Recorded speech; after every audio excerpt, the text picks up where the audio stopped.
오늘 설교 제목이 마라나타인데요. 마라나타는 아람어로 주여 오시옵소서 또는 주님이 오신다라는 의미를 가지고 있습니다.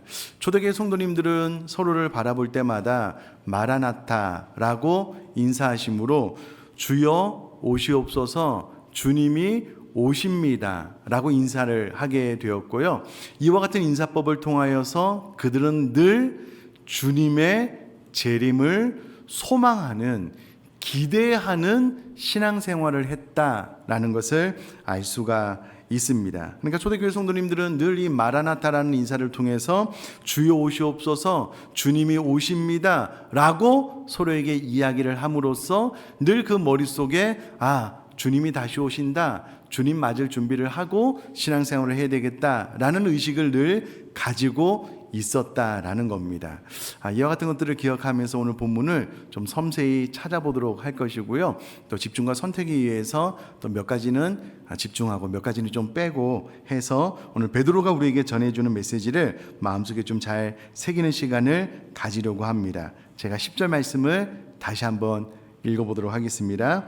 그러나 주의 날이 도둑같이 오리니 그날에는 하늘이 큰 소리로 떠나가고 물질이 뜨거운 불에 풀어지고 땅과 그 중에 있는 모든 일이 드러나리로다. 아멘. 베드로서 3장 10절 전에 보면은요, 이때 당시에 거짓 교사들이 각 교회에 들어와서 주님이 재림한다고 말씀하신 지가 벌써 30년이 지났다.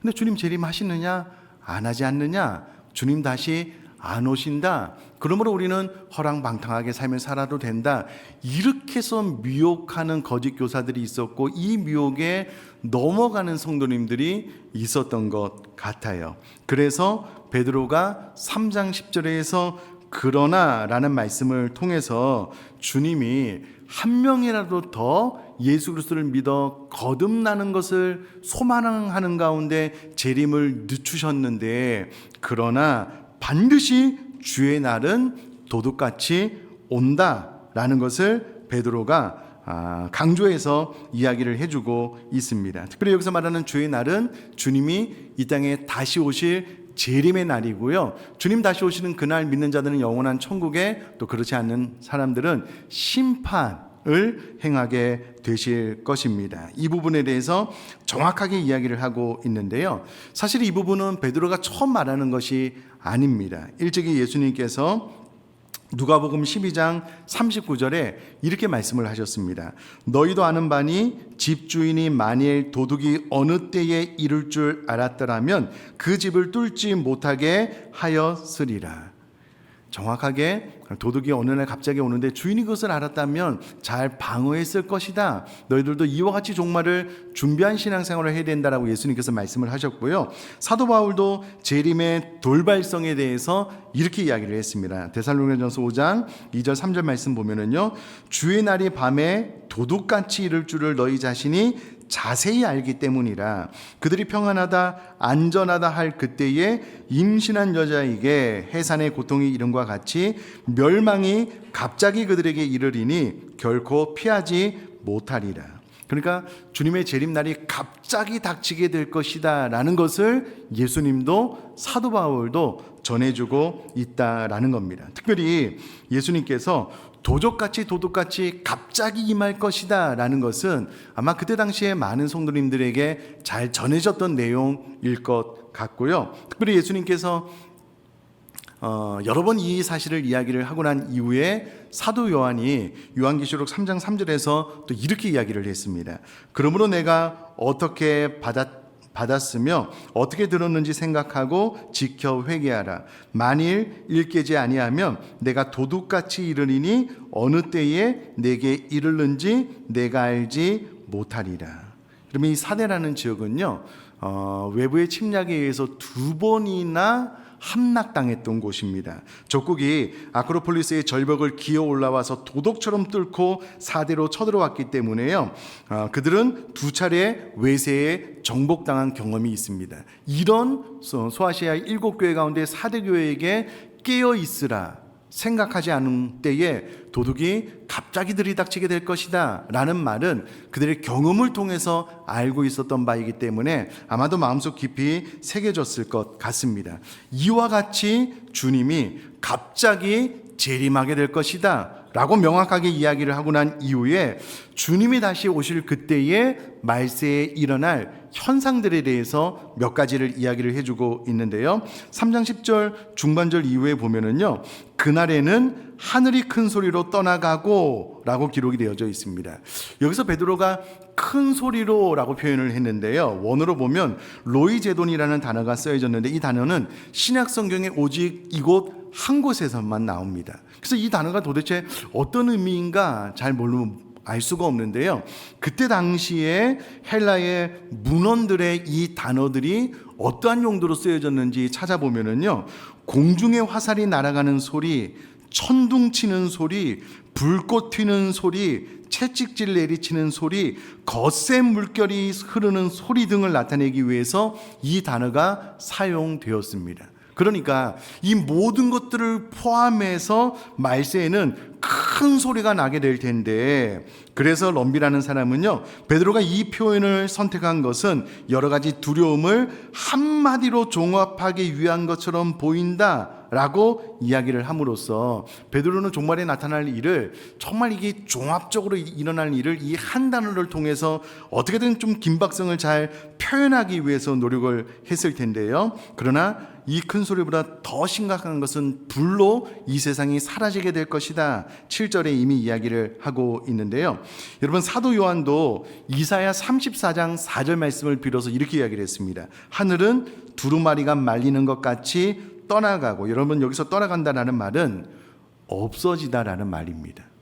그러니까 여러분, 하늘이 주님 다시 오시는 그날 불에 타서 사라지게 될 것이다 라고 이야기를 해주고 있는 것이고요. 또 3장 10절 중반절 이하에 보면 물질이 뜨거운 불에 풀어지고 라고 되어 있는데요, 물질은 일련의 어떤 것을 이루는 기본적인 요소를 말합니다.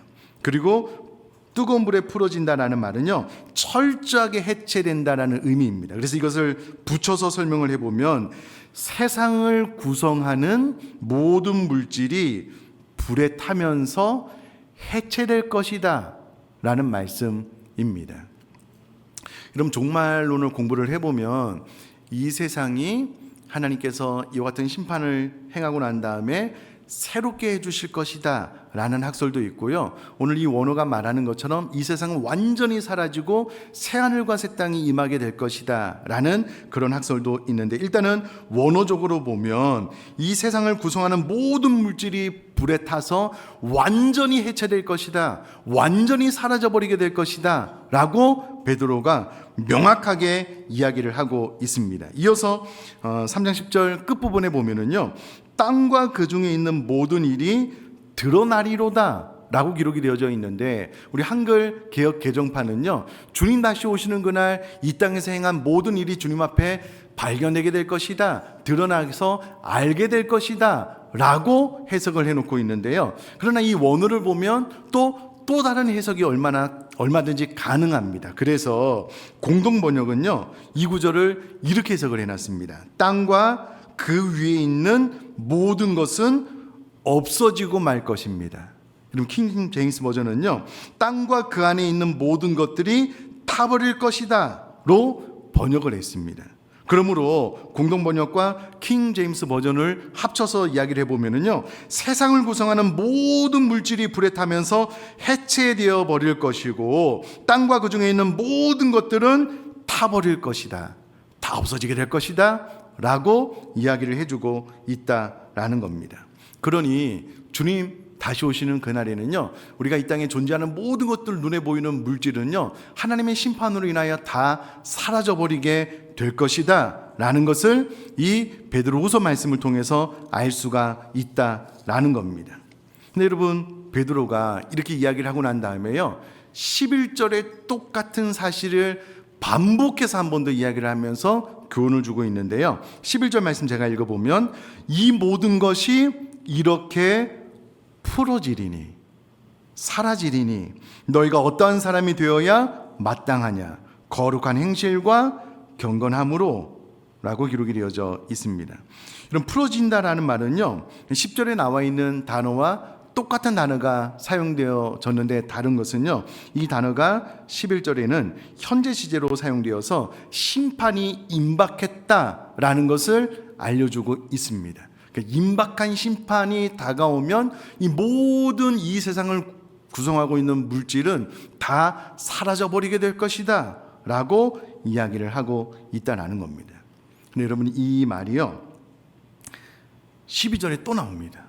근데 왜 베드로가 이렇게 똑같은 말을 반복해서 이야기를 하고 있냐면, 이 메시지가 너무 중요하기 때문에 강조하고 강조한다라는 겁니다.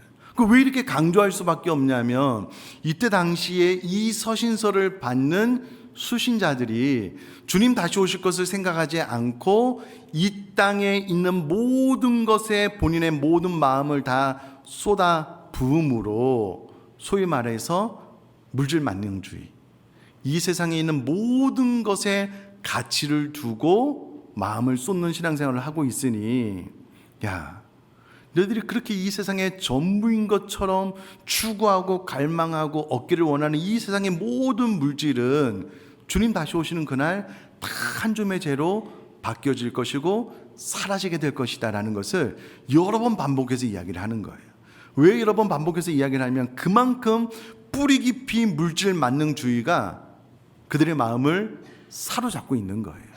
그러니까 그들이 믿음이 있다라고 하면서 저 영원한 천국을 바라보면서 부활 소망을 가지고 신앙생활을 하는 것이 아니라, 믿음이 있다라고 이야기를 하면서도 동시에 주님 언제 오시나 안 오실 거야, 그러면서 이 세상의 모든 마음을 쏟아 이 세상 것에만 마음을 빼앗겨 삶을 살아가니, 베드로가 반복해서 야, 이 모든 것이 이렇게 풀어진다, 사라진다, 모든 물질은 다 불타 없어질 거야 라고 반복해서 이야기할 수밖에 없었다는 겁니다. 그러면서 그렇다면 너희가 어떠한 사람이 되어야 마땅하겠느냐라고 질문을 던지고 있습니다. 여러분, 저를 한번 봐주시면, 베드로가 이렇게 강조한 이유는 우리도 천국 소망보다, 저 영원한 나라의 가치보다 이 세상 것의 가치가 더 높다, 중요하다라고 생각하기 때문이 아닐까요? 우리가 믿음이 있다라고 하면서 저 영원한 천국을 소망하기는 하지만, 그러나 정작 우리들의 모든 마음은 이 세상 것에 집중되어져 있기 때문에 베드로가 이 서신을 받는 우리에게도 여러 번 반복해서 말하고 있는 것 아닐까요? 이와 같은 내용은요, 내가 정말 하나님을 의지하는가, 세상의 물질을 의지하는가, 한마디 질문만 해보면 금방 알 수가 있습니다. 질문 한번 드려볼게요. 여러분, 세상 끝날까지 내가 너희와 항상 함께 있겠다라고 말씀하신 예수님의 약속이 있기 때문에, 그럼 내 삶은 이 약속에 대한 믿음, 신뢰감 때문에 안정감, 평안함을 누리십니까? 이 질문과, 내 통장에 10억이 있으면 안정감과 평안함을 누리십니까? 라는 두 가지 질문을 제가 던져보면 어떤 게 내 마음에 진짜 평안과 안정감을 가져다 줄까요? 어떨 것 같으셔요? 내가 세상 끝날까지 너와 함께 있겠다라는 주님의 약속일까요? 아니면 통장에 10억이 들어왔네 이걸까요? 한 가지, 이 딱 질문 하나만 드려보면은요, 내가 정말 주님 말씀 신뢰합니다라고 하지만 실상은 내 통장에 10억이 있으면 더 큰 웃음이 지어질 거예요. 좋다. 부활신앙도 마찬가지입니다. 정말 내가 부활신앙이 있는가? 저 영원한 천국에 대한 소망으로 내가 이 땅을 힘있게 살아가고 있는가? 아니면 지금 내 모든 관심은 물질, 이 세상에 눈에 보이는 것에 집중하고 있는가? 질문을 던져보면은요, 우리는 금방 알 수 있어요. 베드로가, 야, 너희들이 그렇게 집착하는 것, 너희들이 그렇게 소중하게 여기는 것, 주님 다시 오시는 그날 다 한 줌의 재로 바뀔 거야. 그러면 너희가 어떠한 사람이 되어야 마땅하겠니? 라고 질문하는 거거든요. 사랑하는 성도님들, 우리가 어떠한 사람, 어떠한 신앙인이 되어야 마땅하겠습니까? 그럼 주님 다시 오실 줄 믿습니다. 그리고 그날이 멀지 않은 것 같아요. 지금 일어나고 있는 이 세상의 이 기후 재앙만 봐도요, 주님이 말씀하신 세상 끝날에 일어날 현상들과 너무 똑같아요. 소름이 돋을 정도로 똑같습니다. 착착착착 맞아 나가고 있어요. 주님 다시 오실 거예요. 그러면 어떠한 사람이 되어야 마땅하겠느냐고요. 베드로가 이 질문을 지금 이 성경을 받는 수신자들에게 하고 있는 겁니다. 그러면서 거룩한 행실과 경건함으로 삶을 살아야 된다. 이것은 좀 더 제가 뒤에 집중하고 싶은 메시지가 있어서 좀 넘어가고요. 제가 12절 말씀을 읽어보면 하나님의 날이 임하기를 바라보고 간절히 사모하라. 그날에 하늘이 불에 타서 풀어지고 물질이 뜨거운 불에 녹아지려니와. 그럼 보십시오. 베드로가 의도적으로 10절, 11절, 12절에 또 11절 중반절 이하에 그날에 하늘이 불에 타서 풀어지고 물질이 뜨거운 불에 녹아지려니와. 눈에 보이는 모든 세상은 주님 다시 오시는 그날 다 사라지게 될 것이다. 새하늘과 새 땅이 임하게 될 것이다 라고 반복해서 이야기를 하는 거예요. 왜냐하면 베드로가 볼 때에 이 성경을 받는 수신자들이 그 마음속에 너무나도 뿌리 깊은 물질 만능주의가 있는 거예요. 베드로가 이렇게 두 번, 세 번 강조해서 이야기하지 않으면 그 마음속에 물질이 다다라고 생각하는 마음이 바뀌지 않을 것이기 때문에 계속해서 이야기를 하는 거예요. 그럼 이렇게 한번 생각을 해볼게요. 여러분 지금 설교를 듣고 계시잖아요.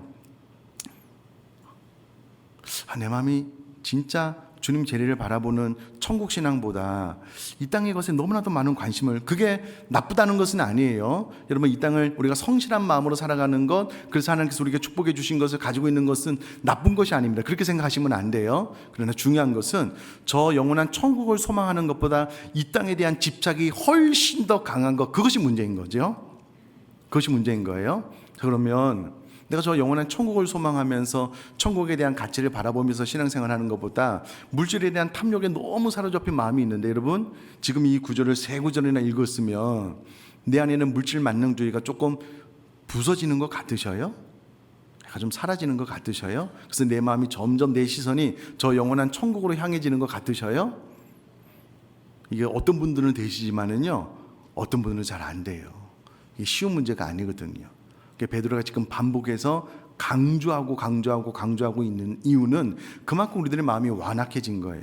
이와 같은 메시지를 들어도 잘 바뀌지 않는 거예요. 그래서 굳이 세 번이나 반복해서 자꾸 이야기를 하고 있는 이유는 우리에게도 마찬가지입니다. 정신 똑바로 차리라는 거예요.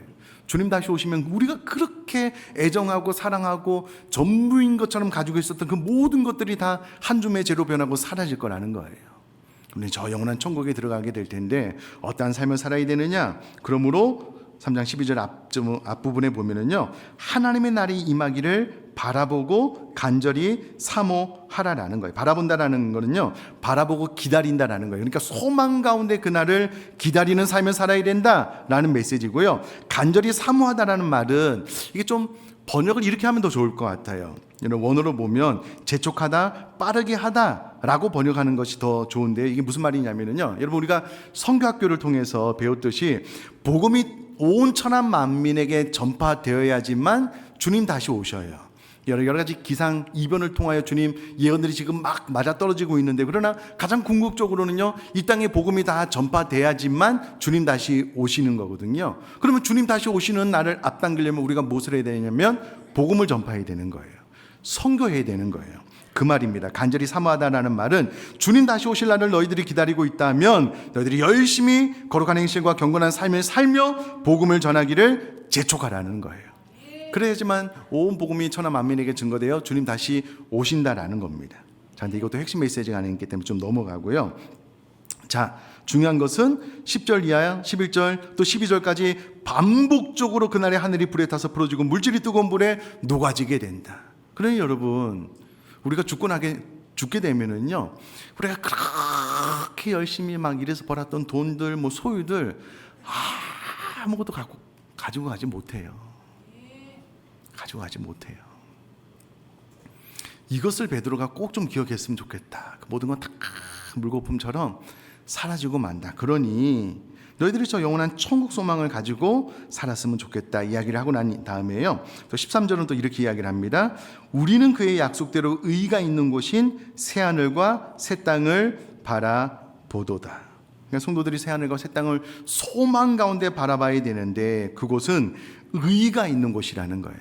그럼 이 땅은 불의가 있는 곳입니다. 그러니까 합리적으로 이 세상이 돌아가지 않아요. 모든 불의, 불공평, 불평등, 악이 있는 곳입니다. 그러나 우리가 바라보는 새 하늘과 새 땅은 의가 있는 곳, 의가 다스리는 곳인데 이곳이 그의 약속대로 의가 있는 곳인 새 하늘과 새 땅을 바라보고 그때가 곧 우리 가운데 임하게 될 것이다 라고 이야기를 하는데, 여러분 이것도 베드로가 그냥 하는 말이 아닙니다. 이미 구약에 이사야 65장 17절 말씀 보면은요, 하나님께서 이렇게 말씀을 하셨는데요, 보라 내가 새 하늘과 새 땅을 창조하나니 이전 것은 기억되거나 마음에 생각나지 아니할 것이라. 또 이사야 66장 22절도요, 내가 지을 새 하늘과 새 땅이 내 앞에 항상 있는 것 같이 너희 자손과 너희 이름이 항상 있으리라 여호와의 말이니라.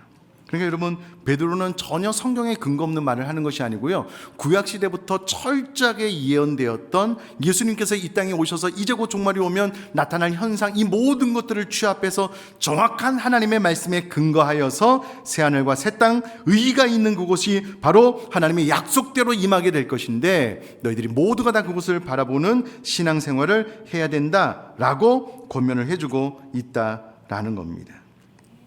주님 다시 오시는 그날 안 믿는 모든 사람들은 너무나도 두렵고 떨리는 재앙의 날이 될 겁니다. 왜냐하면 하나님께서 심판하실 것이기 때문에. 그러나 우리 모든 믿는 사람들은요, 의가 다스리는 나라 새하늘과 새 땅에 들어가게 될 것을 믿습니다. 이것을 소망 가운데 살아가라라는 거예요. 그러면서 결론으로 이렇게 이야기를 해주고 있습니다. 우리 14절 말씀은 우리 한 목소리로 속도를 맞춰서 같이 한번 읽겠습니다. 시작. 그러므로 사랑하는 자들아 너희가 이것을 바라보나니 주 앞에서 점도 없고 흠도 없이 평강 가운데서 나타나기를 힘쓰라. 아멘. 그럼 14절에도 그러므로 사랑하는 자들아 너희가 이것을 바라보나니, 지금까지 계속해서 반복하고 또 반복해서 이야기하는 것이 무엇이냐면 때가 되면 주님 다시 오신다는 거예요. 그러니까 저 영원한 천국을 바라보면서 부활 소망을 가지고 신앙생활을 해야 되는데 너희가 이것을 바라보는 신앙생활을 했으면 좋겠다라고 다시 한번 재차 강조하고 있다라는 겁니다. 그럼 저를 한번 봐주시면은요, 스스로 생각을 해보셔도 좋고 주변의 성도님들을 좀 머릿속에 그려보셔도 좋을 것 같아요. 저분을 보면 진짜 저분의 소망이 저 영원한 천국에 있는 것 같은지 이 땅에 있는 것 같은지 보이는 경우가 있잖아요. 저 영원한 천국을 위해서 내 모든 것을 걸어야 되는데, 그럼 그거 자체가 나쁜 것은 아닙니다. 제가 자꾸 반복드리지만 죄의식을 갖게 하려고 하는 게 아닙니다. 돈 필요합니다. 명예 필요하고 먹는 것 입는 것 필요해요. 저에게도 필요합니다. 그런데 부활 소망을 가지고 저 영원한 천국을 바라보면서 저 천국에 대한 가치, 중요성, 소중함보다 이 땅에 있는 것이 훨씬 더 가치 있는 거예요. 중요한 거예요. 그래서 돈, 또 특별히 먹는 곳, 맛집을 찾아서 맛있는 거 먹기 위해서는 진짜 열정을 다하는데 어떻게든 제가 영원한 천국을 바라보면서 복음을 증거하는 일에는 관심이 없다. 그럼 이것이 세속주의입니다. 세속주의예요. 내가 멋있는 옷, 멋있는 가방, 멋있는 무엇인가를 찾기 위해서 늘 검색하고 막 눈이 충혈 때까지 검색을 하는데 이 하나님의 말씀을 좀 더 깊이 알기 위해서 전혀 그런 시간을 보내고 있지 않아요. 저 영혼은 천국에 대한 소망, 기대감이 전혀 없어요. 택배 언제 오나 그 기대감은 큰데. 여러분, 이런 사람들이 너희가 이것을 바라보나니 천국을 소망하면서 신앙생활하는 것과는 좀 거리가 먼 거예요. 자꾸 반복해서 이야기하는 이유는 이렇게 말해도 잘 안 변하기 때문에. 그러니 이 3번, 4번 이와 같은 메시지를 들으면서 야, 내가 어떻게 하면 이 땅의 삶에 충실하지만 그러나 저 영원한 천국 소망을 더 바라볼 수 있을 것인가 라는 것을 자꾸 마음속에 새게 된다는 거예요. 왜냐하면 베드로가 그렇게 지금 열심히 열정을 다해서 2번, 3번 반복해서 이야기를 하고 있기 때문에 그렇다라는 겁니다. 자, 그런데 핵심적으로 결론이잖아요. 주 앞에서 점도 없고 흠도 없이 평강 가운데 나타나기를 힘쓰라라고 결론부로 이야기를 하고 있는데요. 점도 없고 흠도 없다라는 말은 이미 거짓 교사의 교훈에 넘어가서 방탕한 삶을 살아가고 있는 자들은 점도 있고 흠도 있는 삶을 살지만 예수 그리스도를 믿고 거듭난 그 보혈로 깨끗함을 받고 반복되는 죄와 싸워서 기도로 이겨나가는 사람들은 점도 없고 흠도 없는 모습으로 주님 만나게 될 겁니다. 그런 삶을 살도록 힘쓰라는 건데요. 저는 이 설교를 통하여 가장 핵심적으로 나누고 싶은 말씀은 평강 가운데 나타나기를 힘쓰라라는 겁니다. 일단 여러분, 힘쓴다라는 말은요, 단호한 태도로 전심전력할 것을 명령하는 명령문구입니다. 그러니까 너희들이 주님 다시 오시는 그날 평강 가운데 나타나기를, 주님께 발견되기를 전심전력하여 힘을 써야 된다는 그런 말인데요. 여기서 말하는 그 평강이 원어로 보면은요, 에이레네라는 단어가 사용되었습니다. 이 에이레네는 화평이라는 뜻인데요. 궁극적으로는 그리스도와 함께 예수 그리스도의 보혈로 인하여 하나님과 화평한 가운데 있는 상태를 에이레네, 바로 평강이다라고 이야기를 합니다. 이 말이 의미한 바가 무엇이냐면요, 말세를 소망하고 기대하면서 늘 주님과 바른 소통한 관계 안에 있기 때문에 주님의 임재가 두렵거나 무섭지 않고 마음에 평안한 거예요. 평강이 있는 거예요. 그 평강한 마음으로 주님 다시 오시는 그날 주님 앞에 발견되기를 힘쓰라는 겁니다. 이것은 어떻게 알 수 있냐면 이렇게 질문을 해보면 알 수가 있어요. 자, 사랑하는 성도님들, 예를 드는 거예요. 사랑하는 성도님들, 주님 내일 재림하십니다. 주님이 내일 다시 오실 겁니다. 자, 그럼 여러분, 주 예수여 오시옵소서 맞을 준비가 되셨어요? 네, 되셨어요? 아멘. 참 감사합니다. 참 감사해요. 되셨어요? 근데 그 중에 몇 명은 정리가 안 되신 분이 있죠. 내가 우리 집 컴퓨터 가장 깊숙한 곳에 감춰놓은 그거 못 지웠는데, 내가 내 마음속에 이런 죄 아직 해결을 못했는데, 아닌데 그래도 내가 주님 내일 오시면 이거는 좀 너무 빠른데, 이거는 아닌데. 이런 분들은요, 평강 가운데 주님 앞에 발견된 분이 아니라는 거예요. 평강 가운데 주님 앞에 발견되는 분이 누구냐면 늘 주님과 바른 관계 안에 있기 때문에 마음의 에이렌에 평강이 있는 거예요. 그래서 주님이 내일 아니고 오늘 오셔도 아멘 주 예수여 오시옵소서, 예 제가 주님 기다렸습니다, 소망 가운데 너무 주님 만나기를 원했고요, 주님 가능하면 빨리 오셨으면 좋겠는데 오늘이라도 오시면 좋겠습니다, 이런 마음의 상태로 신앙생활 하시는 분들이 평강 가운데 있는 분들이고요. 너희들이 신앙생활 할 때 평강 가운데 나타나기를, 그리스도에게 발견되기를 힘쓰라는 거예요. 그럼 이 평강이 준비된 사람들은요, 내일이 아니라 오늘, 예배하는 가운데 지금 주님이 와도 아멘 주 예수여 오시옵소서라고 맞이할 수 있는데 이와 같은 상태가 될 수 있도록 힘쓰라는 거예요. 근데 여러분, 대부분 질문을 던져보면은요, 주님 오늘은 안 돼요. 그럼 주님이 언제쯤 되겠냐? 최소한 한 달 이상은 걸리겠는데요. 내가 복음을 증거해야 될 사람들도 있고 정리해야 될 것도 있고요. 아직 주님 맞이할 준비가 안 됐어요. 이렇게 되면 평강 가운데 주님을 맞이할 수가 없는 거예요. 그러니까 여러분, 우리가 신앙생활을 할 때에 정리를 해보면 주님은 다시 오실 겁니다. 그러니 늘 주님 다시 오실 그날을 바라보면서 항상 깨어있는 신앙생활을 하되, 점도 없고 흠이 없는 것은 내가 그리스도의 보혈로 용서함받은 하나님의 백성이니 반복하여 짓는 모든 죄를 회개하고 이 모든 것들을 좀 정리하고요, 무엇보다도 평강 가운데 주님 지금 오시면 좋겠습니다, 제가 주님 맞을 준비가 다 되었습니다, 주님 빨리 오시면 좋겠습니다 라고 주님 앞에 발견되는 그런 신앙생활을 힘쓰는 저와 여러분 될 수 있기를 주님의 이름으로 축복합니다.